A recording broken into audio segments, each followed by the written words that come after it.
with their own, at whatever level they're at in leadership. And I know we also have people on this particular one that are aspiring leaders, and we're happy about that. So thank you for being here. Thank you for spending some of your asset time to be with us.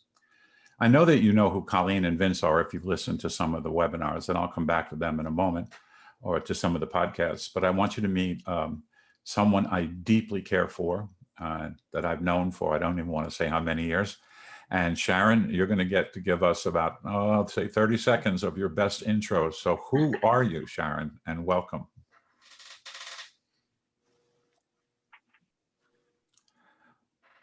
Can't hear you, Sharon. Thank you. You know, I always call you coach because that's how far back we go, Dr. J. So I've been in higher education for over 30 years, started when I was about 2, and have had every level throughout.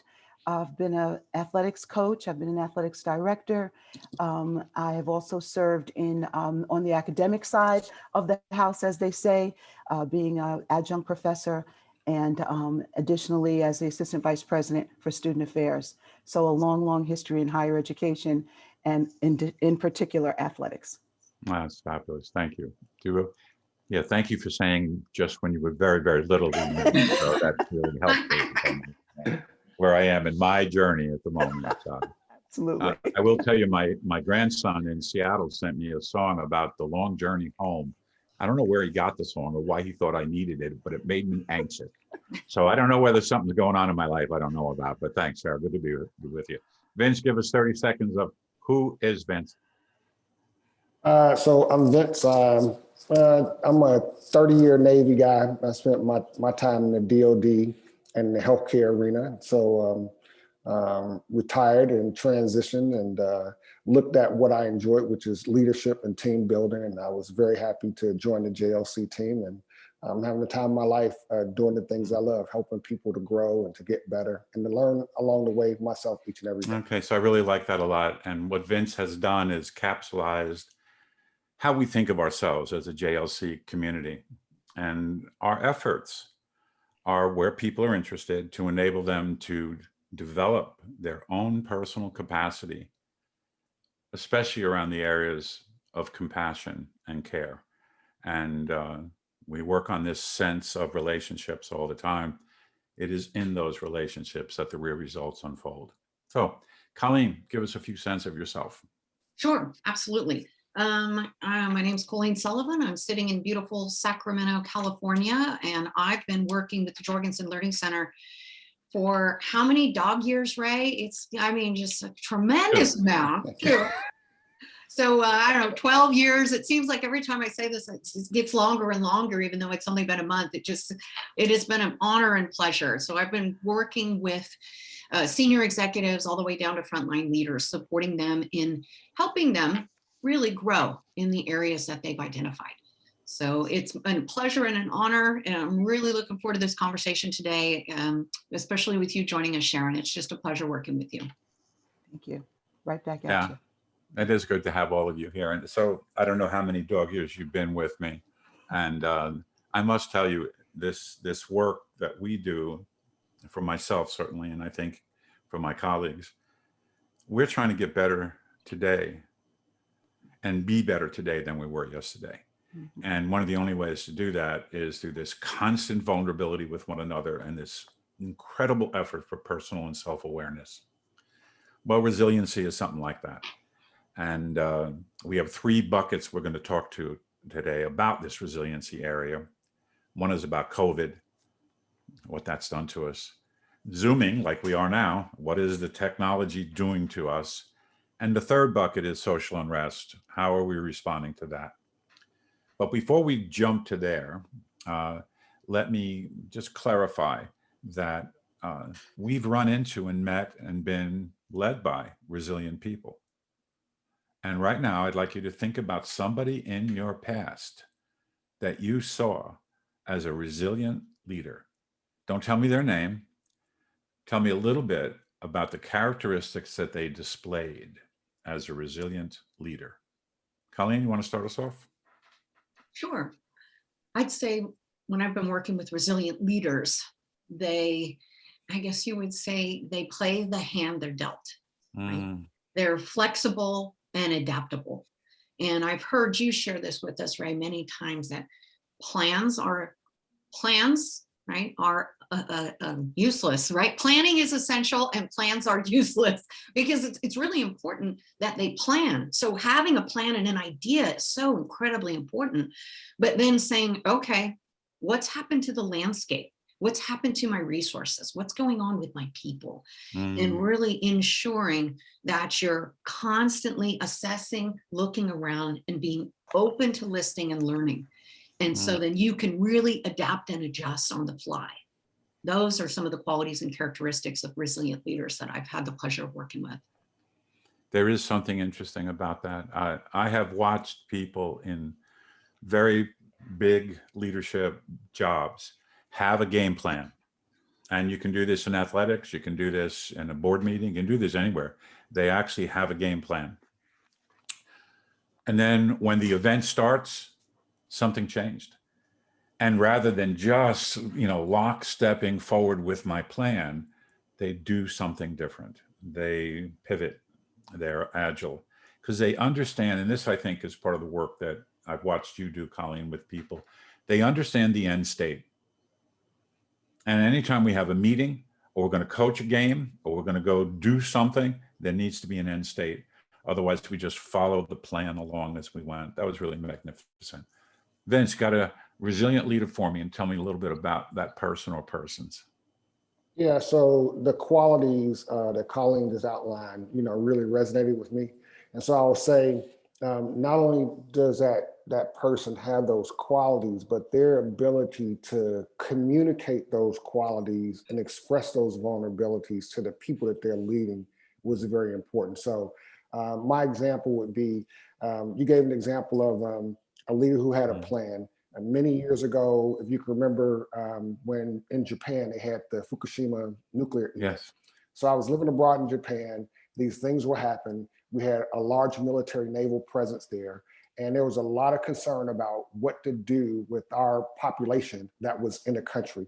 Mm-hmm. And people were wanting to get out of country like nobody's business. But we had these rules about how to obtain records and the processes. And so my boss at the time, we went to a meeting, he had this plan. We're going to do 1, 2, 3.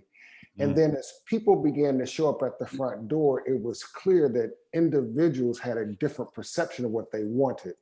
And his ability, when the people called and said, "Sir, we're not following the plan. What do we do?" His ability to adapt very quickly and go, "You know what?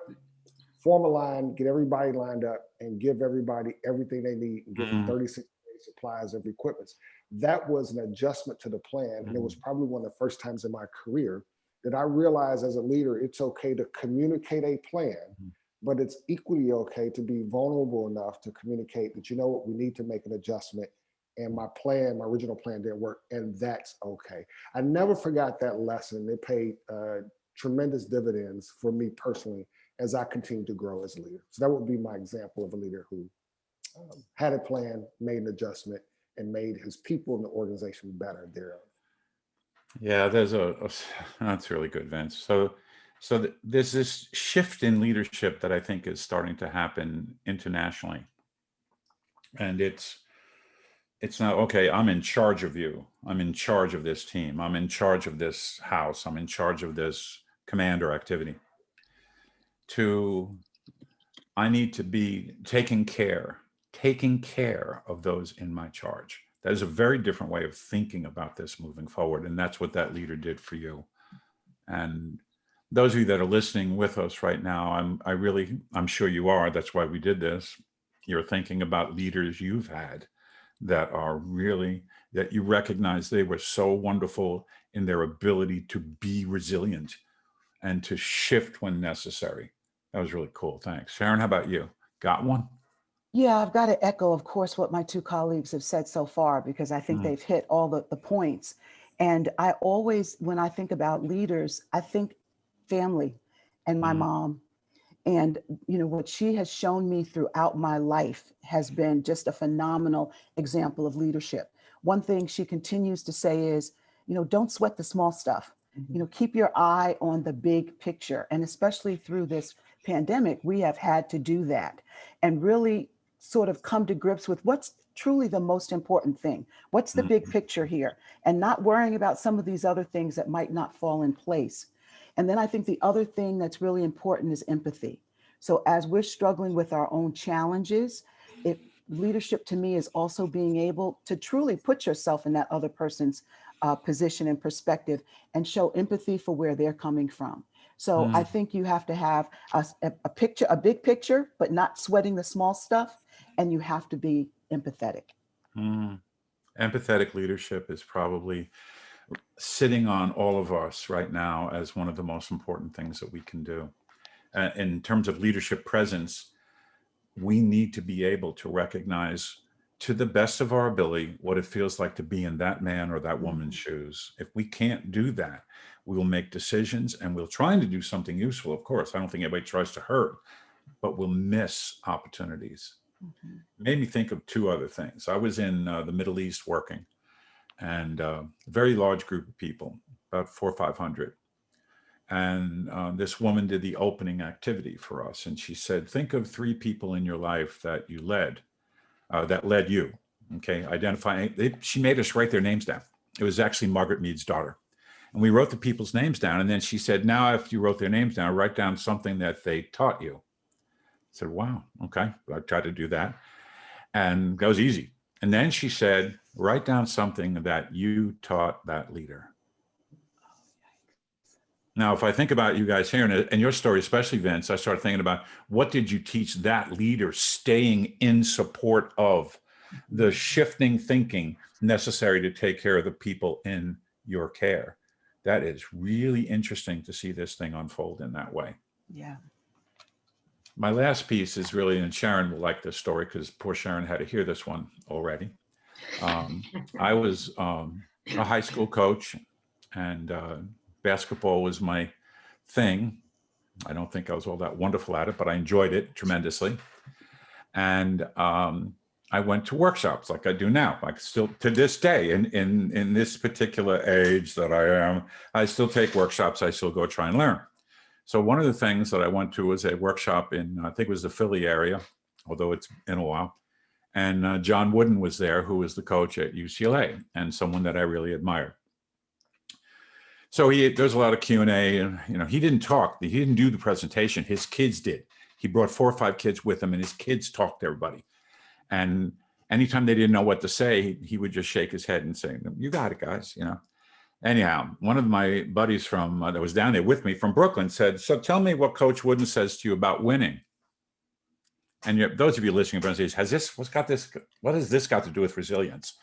Well, anyway, the kids all huddled up and they couldn't answer the question. So finally, one of the kids came to the mic and said, "He doesn't talk to us about winning."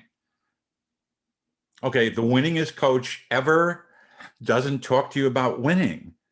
And then so someone I didn't know jumped up and said, "So what does he say to you?" They all were trying to get to the microphone because they all had the same answer. He says to us, this is what this kid said to this whole audience. He says to us, "Play the next ball to the best of your ability." And ladies and gentlemen, I know as a player, if I missed a rebound, missed a layup, I let somebody get it around me when I shouldn't have, I begin to create all this self-talk about how did I screw this up, right? And for the next 3 or 4 or 5 runs up and down the floor, I'm not there anymore. I am back there in my other space. I am in the past. I am not present. So part of being resilient is being present, being right here, right now. Those of you that are with me right now, you know the story on this. We spend 13 hours a day in our world being distracted. We're doing our best to draw you in so you can be with us right now. So this is kind of the beginning of getting you to surface what resilience means to you and to listen to my friends and colleagues talk a little bit about what it means to them. So let me stop right now and ask each of my colleagues to just really quickly say, what's something that resonated with you from one of your, either from, Papa Bear or from one of your colleagues? What is something that resonated with you during this opening piece? Vince, you want to start us off? Yeah, so I was drawn to Sharon's, comments about what her mother said. When I think about leadership and we're talking about people And I started thinking about, emotional intelligence and how do we connect with people, and those connections and those relationships that you build from the very beginning really sustain it. It decides how the relationship is going to be characterized and how you're going to move through your journey. But I like what Colleen said too, man. She just, again, incredibly smart. So both of them made a lot of sense in terms of what you do as an individual leader and your ability to kind of look at and take advice and counsel from those and incorporate those into practice. That to me resonated. Yeah. Well, I love the emotional intelligence work. We're doing this, ladies and gentlemen that are listening. We are re-energizing ourselves around what does that really mean. So we're working on personal mastery, awareness, aspiration. We are really doing our very best to make sure that we are incorporating what seems to me, and I think my colleagues would agree, a significant piece in this work so far. But boy, it takes time to make sure that we are practicing. We always like to say we want to eat our own dog food. So we do our best to practice anything that we share with other people. Colleen, what resonated with you the most? Yeah, I think what resonated with me was part of Vince's story when he talked about, the leader had the presence and self-awareness to say, you know what, this plan ain't producing the desired results. And guess what?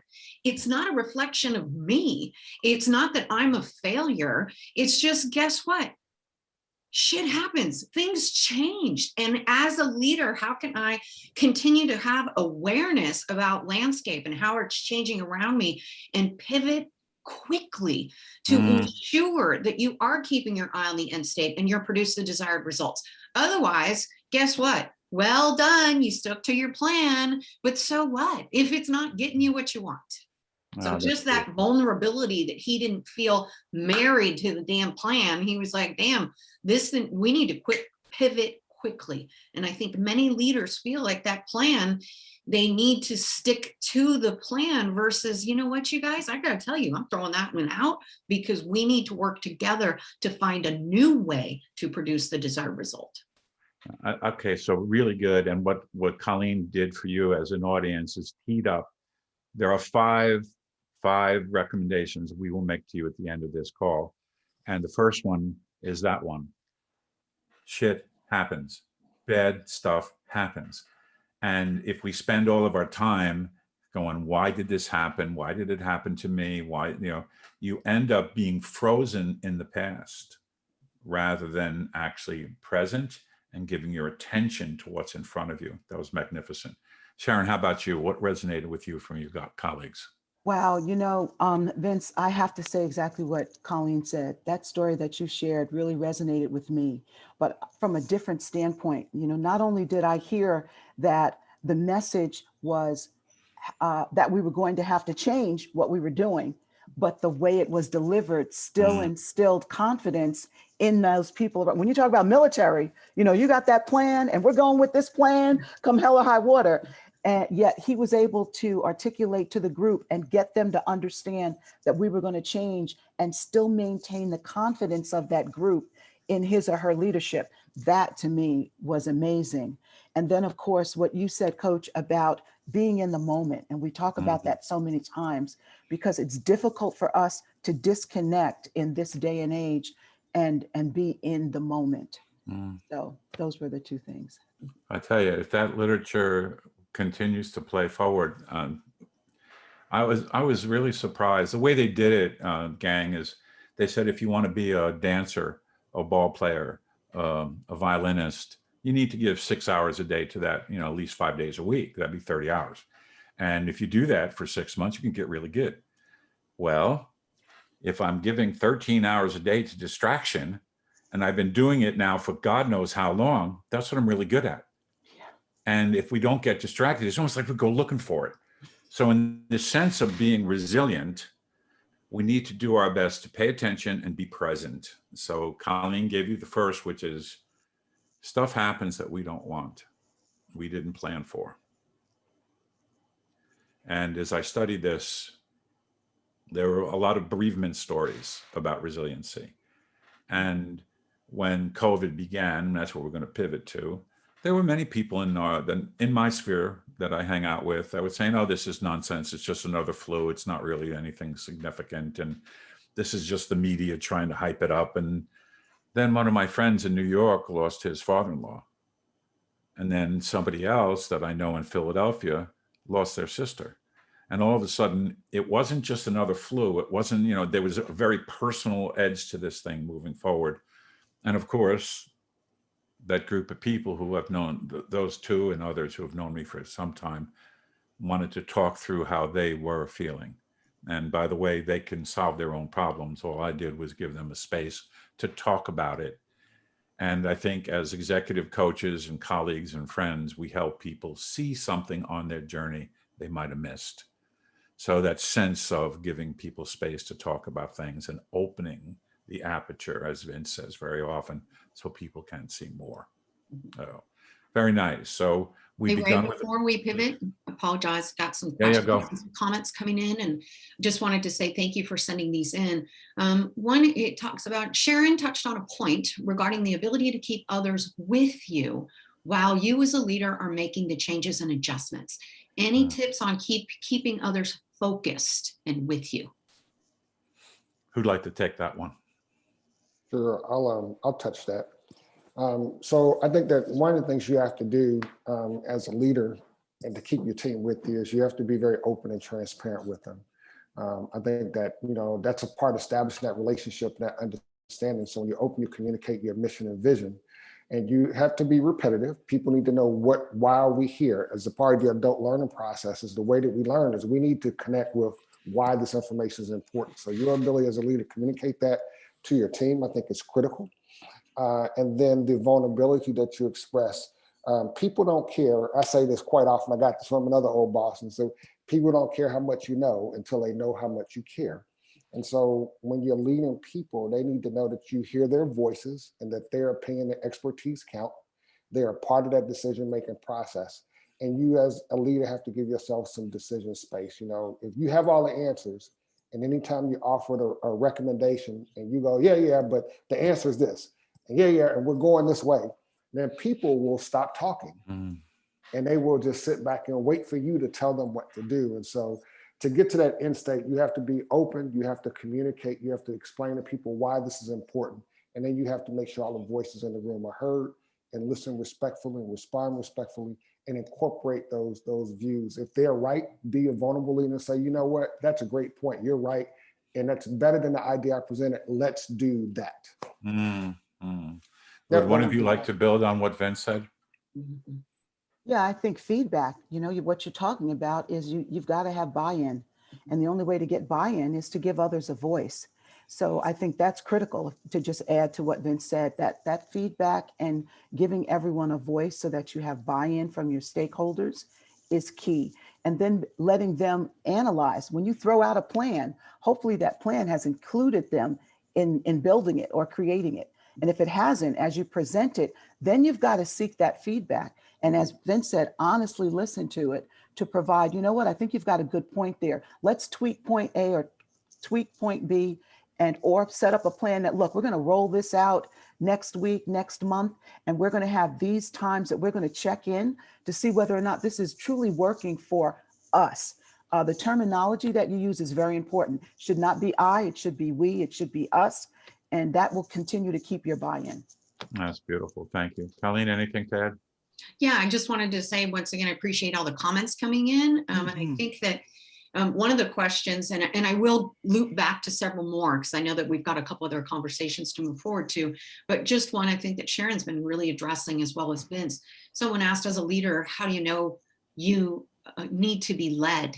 And I think that this sense of self-awareness, which Vince has described in his story, coupled with Sharon, which you talked about, where it's like, okay, am I open to feedback, or am I only operating on my own thinking? So that sense of when do you need to be led, I think it doesn't matter where you are, as far as if you're a leader of others or if you're an individual person, it's having that sense of saying, okay, I need to be vulnerable to say, I have my own thinking I'm operating on, but hey, if I ask Vince and I ask Sharon and I ask Ray, I'm going to have a lot more information and I'm going to make a more informed and effective decision.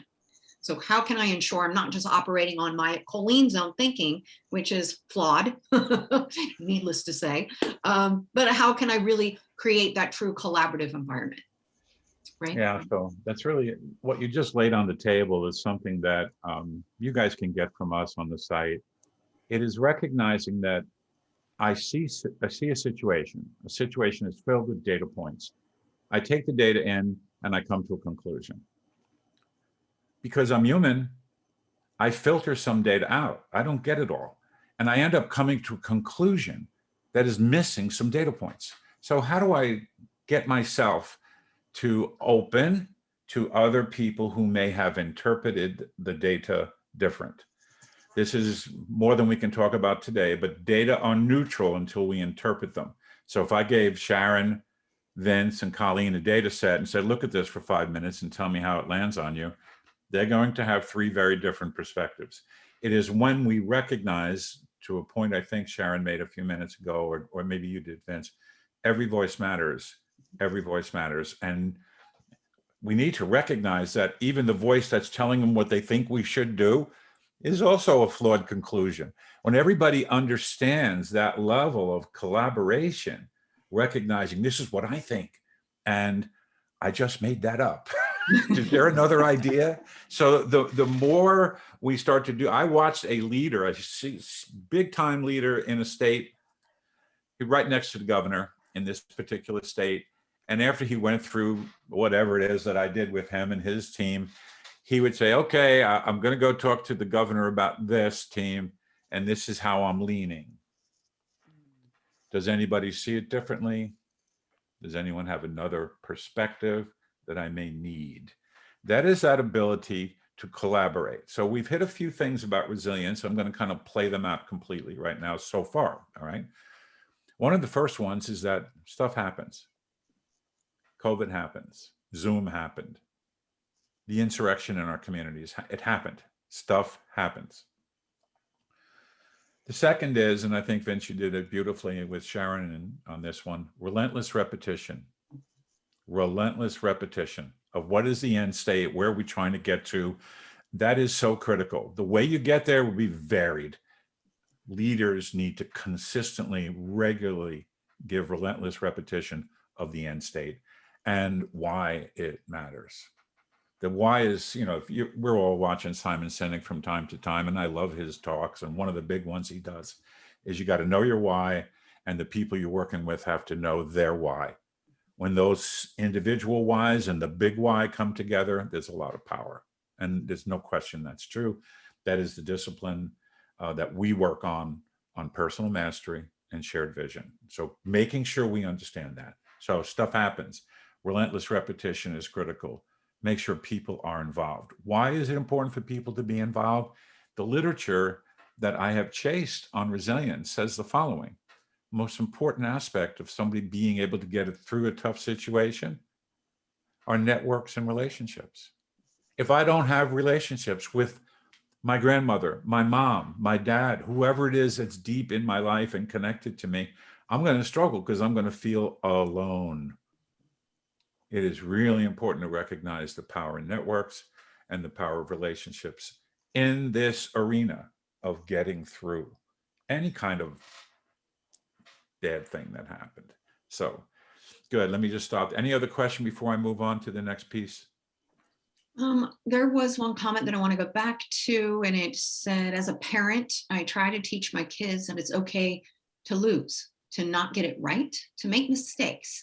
How do you communicate that to a supervisor who doesn't quite understand that perfect does not exist and that they can relax? Not all subordinates expect perfection from their leaders or expect them to know it all. Mm-hmm.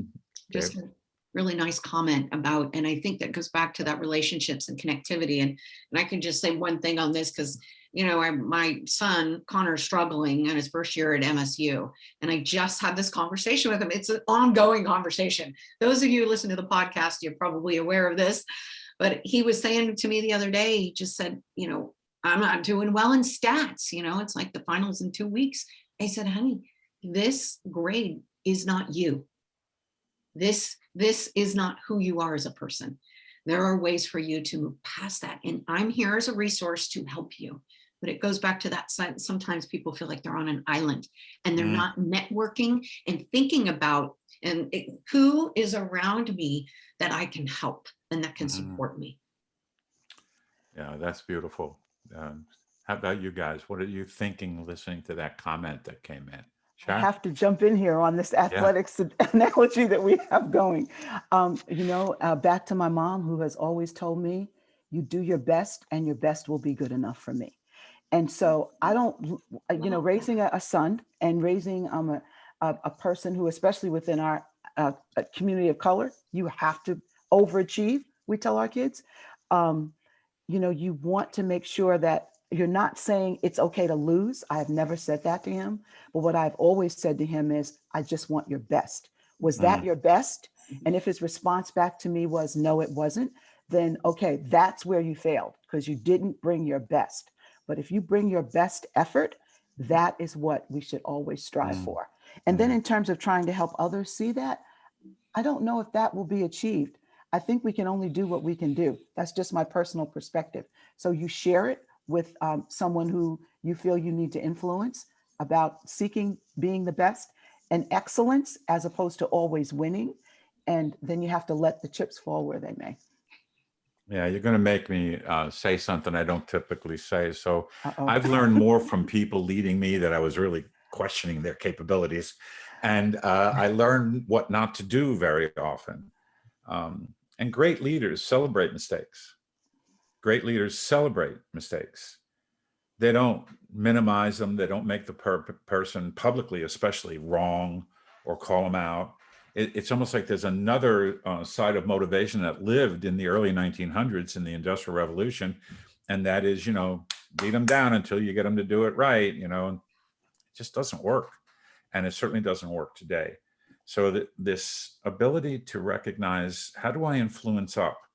Whoever asked that question, if you would reach out to any one of us, we will give you a specific way to do that. Because in the military, and I'll let Vince play on this in a minute, because it matches all three scenarios: COVID, Zoom, or whatever kind of technology we're using, and the insurrection that we feel in our communities, the unstableness in our communities. In all three, we have to figure out a practice in order to brief up. So Vince, how did you manage to brief up? And I actually have watched you do this with an admiral. I watched you do it with the chief of staff, and you did it beautifully. Tell me what you were thinking about as you designed that opportunity to brief up to the rarefied air of those men and women. They don't swim in their pools. They run around the top of them. Okay. They're way, way up there in the leadership world. So Vince, what did you do?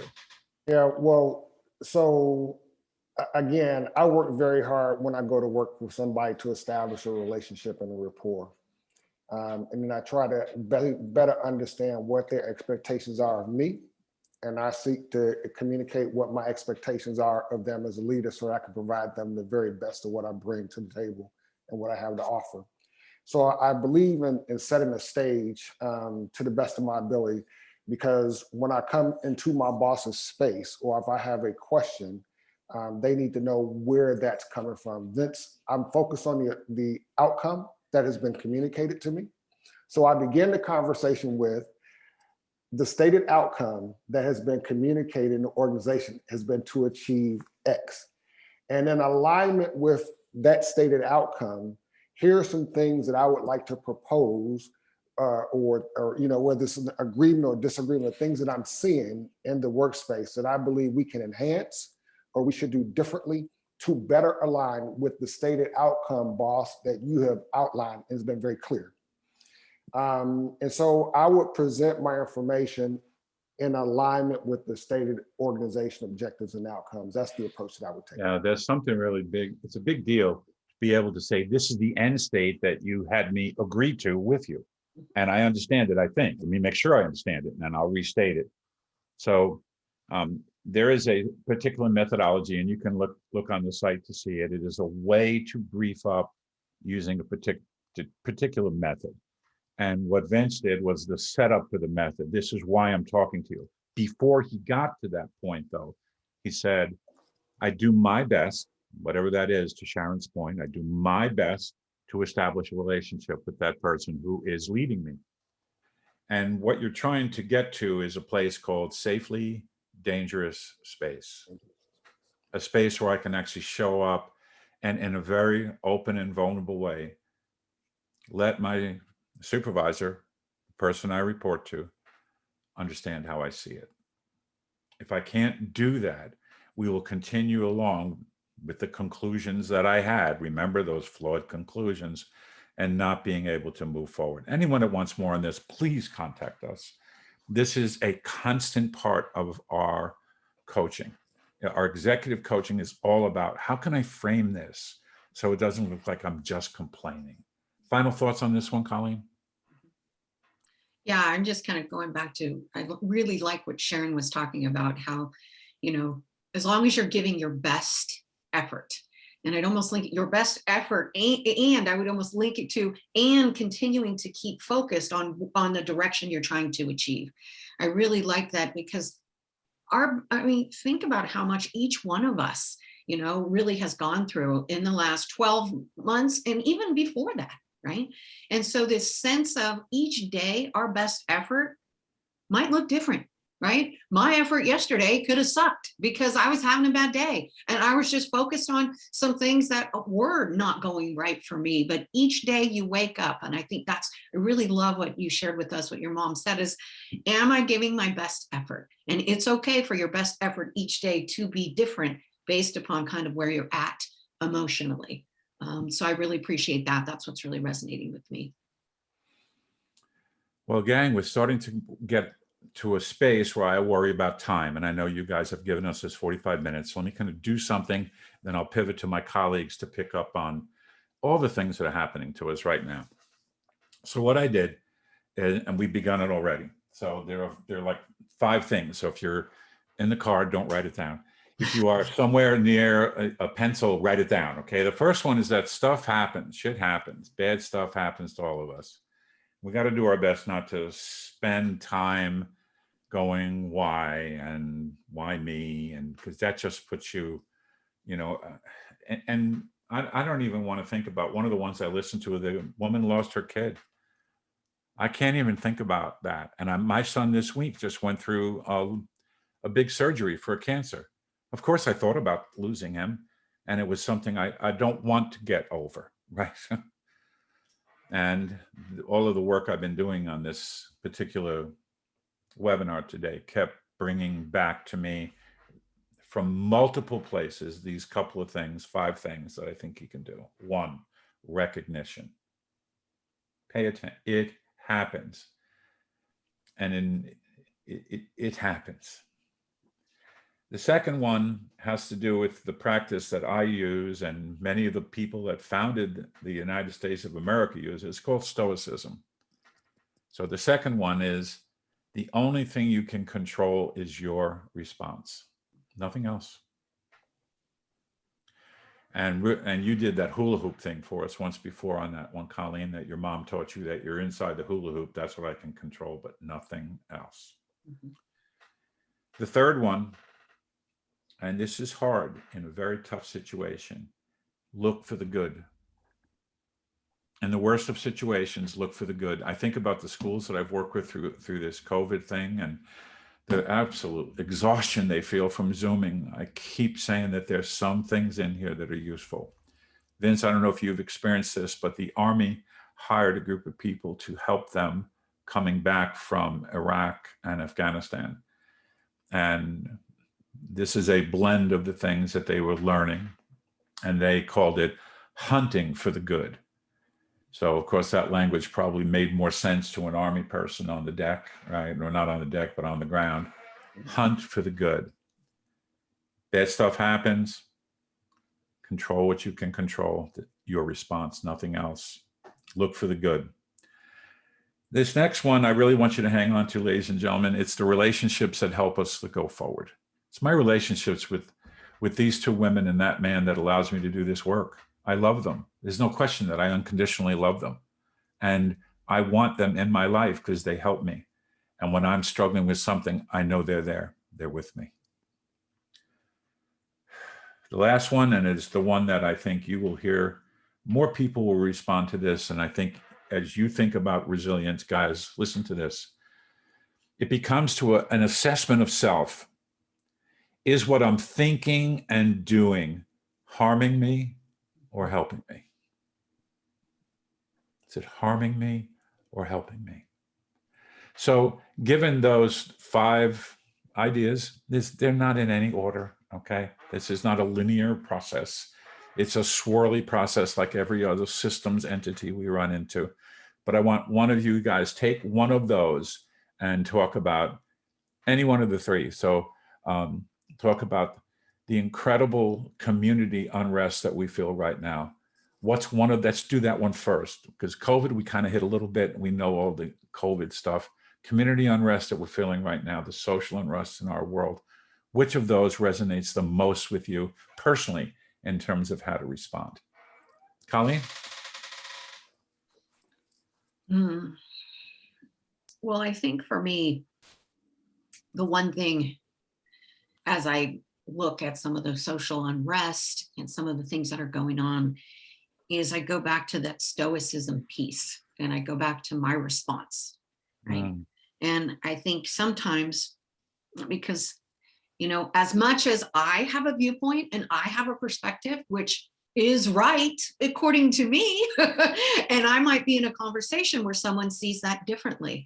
And if I step into that space and just advocate my position, the only thing that's going to do is that's going to escalate the conversation. And I've seen that happen in my community throughout the election, throughout just all of the different things. So I think that whole sense, even if I feel strongly about something, I do my best to kind of think about things and not necessarily just react with the first thing that comes out the top of my head, but just to go, you know what? I might not agree with this. I might have heartburn over this. And yet that is that person's perspective. How can my response not advocate, but inform? Sharon, you want to build on that one? Wow, Colleen, that's amazing. You don't cease to just really amaze is the only word I can come up with. For me, I think it is look for the good. I think we're dealing with so much adversity right now and so many things that are challenging us. And, you know, I need to step back a little bit more and look for the good as opposed to just seeing everything that's going wrong. And I think if we can do that, to Colleen's point, you know, it will help us be able to see perspectives from the other side.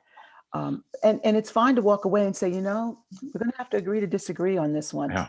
But if I can see the good in that other person, because they're not defined possibly by just this one topic that we're discussing or disagreeing on, then maybe we can move forward. That's brilliant.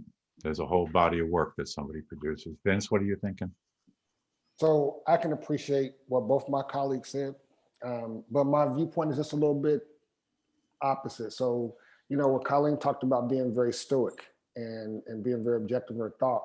I spent a significant part of my adult life in an environment where my response to the environmental stimuli was very muted. I didn't express openly a lot of my thoughts and opinions.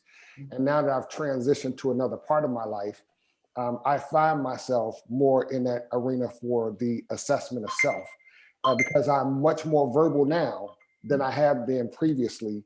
And I have to assess, my words matter. And so when I am now expressing an opinion that historically has been very muted, are my expressions of what I'm seeing, feeling, and thinking having a more helpful impact on the overall outcome, or is it more harmful because of my found, emotions? So I thought about what Colleen said, but it's a little bit different for me. Well, it's beautiful, Vince. It actually matches the question we got. Is what I'm going to do with my boss helping or harming?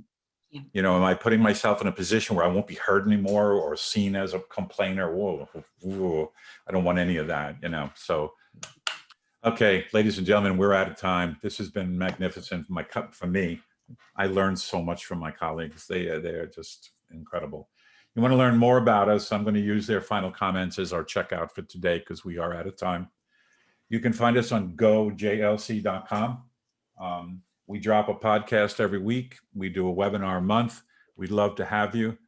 I'm going to review the 5 things again to think about. 1, bad stuff happens. And as Colleen said, shit does happen. Let's just be real about this whole thing. I can control, and the only thing I really can control is my response. Look for the good, hunt for the good.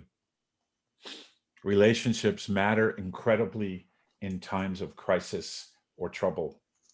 Make sure we keep building our networks and sustaining our networks. I did this once for a group and I got a call the next day. Thank you for that. I was like forgetting that my wife was my first relationship. I was like, wow, no, really, really good. Thank you. And the last one is what I'm thinking. Remember, self-talk is what I'm thinking and doing, helping me or harming me. We at JLC are so grateful that you took some time to be with us today. We want your thoughts and thinking. We want to improve the quality of everything that we do.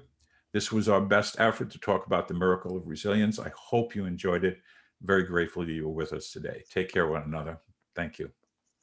Thank you, everyone, for joining us. Just so you know, I'll be sending a follow-up email with those 5 points that Ray mentioned, as well as an invitation if you want to connect with me personally and continue the conversation. So thanks again for joining us. We look forward to seeing you on our next webinar.